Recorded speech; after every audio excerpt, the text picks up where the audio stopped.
You are watching Serial News. अजीज साथियों,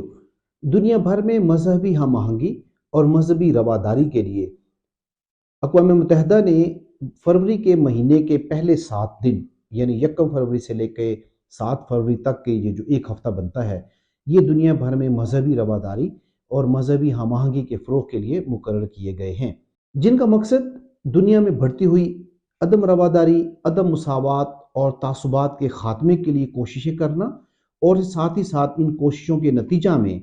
मजहबी रवादारी को फ़रोग़ देना, मोहब्बत को फ़रोग़ देना, अमन की सकाफ़त को फ़रोग़ देना और इन कोशिशों को आगे लेकर जाना है। अमन और मजहबी हम आहंगी के फ़रोग़ के एक हफ्ते का ये तसव्वुर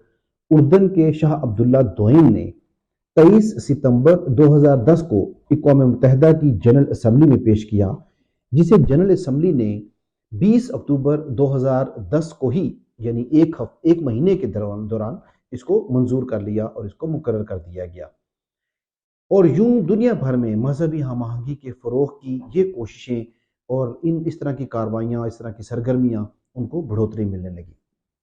अगर हम तारीख़ी तौर पर देखें तो दुनिया में पहली बार तमाम मज़ाहिब के जो मजहबी रहनुमा हैं वो 1893 में शिकागो में वर्ल्ड पार्लियामेंट ऑफ रिलीजन्स में शरीक हुए थे, जिसे आज के इंसानी हकूक़ के कारकुनान समझते हैं कि वो दुनिया की पहली कॉन्फ्रेंस थी या बुनियाद रखी गई या जिसे आगाज़ करार दिया जाता है मजहबी हम आहंगी के फ़रोग़ के हवाले से। अक़वाम मुत्तहिदा की जनरल असम्बली हर साल इस एक हफ्ते के लिए एक मौजू मुकर्रर करती है और 2024 के इस एक हफ्ते के लिए जो मौजू मुकर्रर किया गया है वो है मेरा मज़हब मेरी ज़िंदगी। मजहबी हम आहंगी और अमन की इन कोशिशों के लिए चंद बुनियादी असूल मुकर्रर किए गए हैं, यानी जब कभी कोई एक्टिविटी ऐसी हो जो मजहबी हम आहंगी के फ़रोग़ के लिए मुकर्रर की गई है, उसमें हरगिज़ किसी मज़हब की तबलीग या दूसरे को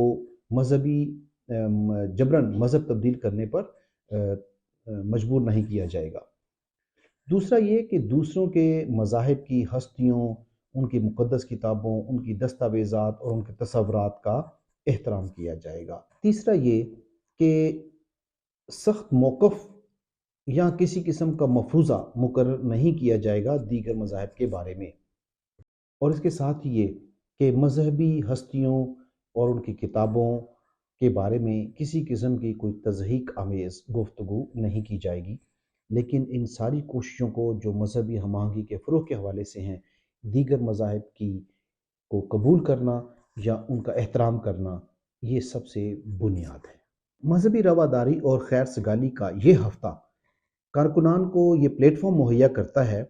कि वो दुनिया को बता सकते हैं, दिखा सकते हैं कि रवादारी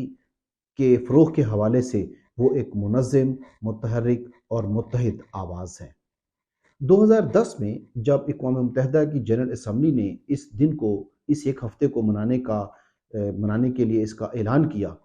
उससे पहले 2002 से लेकर 2010 तक अक़वाम मुत्तहिदा की जनरल असम्बली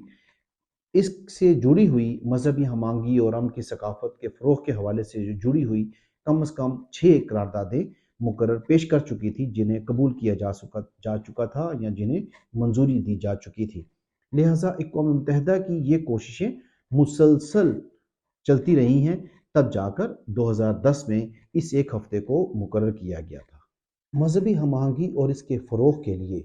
ऑरेंज रंग या नारंगी रंग इसकी नुमाइंदगी करता है, जो बामायनी गुफ्तगू या समाजी राब्ताकारी के हवाले से उसका ख्याल लिया जाता है। नारंगी रंग इसलिए कि ये ख़यालात की आज़ादी के तसव्वुर से भी लिया जाता है और इस तरह से ये एक रंग एक हफ्ते की सारी सरगर्मियों के साथ जुड़ा रहता है। मजहबी हम आहंगी के फ़रोग़ के हवाले से चंद तजावीज़ या गुजारिशात भी पेश की जा सकती हैं। मिसाल के तौर पे मजहबी हम आहंगी के फ़रोग़ के लिए निसाब तालीम के अंदर जो नफ़रत पर मबनी मवाद है उसे ख़ारिज किया जाए, ताकि तमाम मज़ाहिब के लिए उसे मुसावी बुनियादों पर उस्तवार किया जा सके। दूसरा, तालीमी पॉलिसी के अंदर जो मजहबी बुनियादों पर जो इम्तियाज़ात रखे गए हैं एक फ़िरके के लिए या दूसरे ग्रोह के लिए, उनका ख़ात्मा किया जाए और सब के लिए मुसावी अपॉर्चुनिटीज़, इक्वल अपॉर्चुनिटीज़ का इनेकाद किया जा सके। اس کے ساتھ ساتھ شہریوں کے مابین مساوی حقوق کے فلسفے کو فروغ دیا جا سکے، چاہے وہ سیاسی حقوق ہوں یا سماجی یا اقتصادی یا جس حوالے سے بھی بات چیت کی جائے اس میں مساوات کا تصور پیش کیا جانا چاہیے۔ اور اس کے ساتھ ہی پرنٹ میڈیا، الیکٹرانک میڈیا یا سوشل میڈیا، اس میں جو مذہب کی بنیاد پہ جو تعصبات ہیں یا جو نفرتیں پھیلائی جاتی ہیں ان کی روک تھام کی جانی چاہیے۔ اس سلسلے میں دوسری گزارش یہ بھی کی جا سکتی ہے کہ مذہبی بنیادوں پر بنائے گئے قوانین یا پالیسیاں جو امتیازی بھی ہیں یا متنازع بھی ہیں ان پر نظر ثانی کی جائے۔ ملک میں رائج قوانین اور پالیسیاں ان میں مذہب کا عمل دخل کم سے کم کیا جائے، یہ بھی ایک سفارش یا گزارشات میں سے ایک ہو سکتی ہے۔ لیکن اس سے سب سے بڑھ کر اہم بات وہ یہ کہ سماج کے تمام طبقات، تمام شہریوں کے رویوں میں تبدیلیاں بہت ضروری ہیں تاکہ وہ دوسروں کو قبول کرے اور مذہبی ہم آہنگی کو فروغ دیا جا سکے۔ گویا ہم سماجی ہم آہنگی سے مذہبی ہم آہنگی تک کا سفر طے کر سکتے ہیں۔ ہم چاہتے ہیں کہ آئیے ہم سب اپنی اپنی تئیں کوششیں جاری رکھیں تاکہ ہم اس سماج کو جینے کے لیے اور نئی نسل کے لیے اس کو ہم آہنگی کی بنیادوں پر اور پرامن معاشرہ بنا سکیں۔ آپ سب کا بہت بہت شکریہ۔ مزید خبریں دیکھنے کے لیے اسٹین نیوز کو لائک اینڈ سبسکرائب کریں۔ شکریہ۔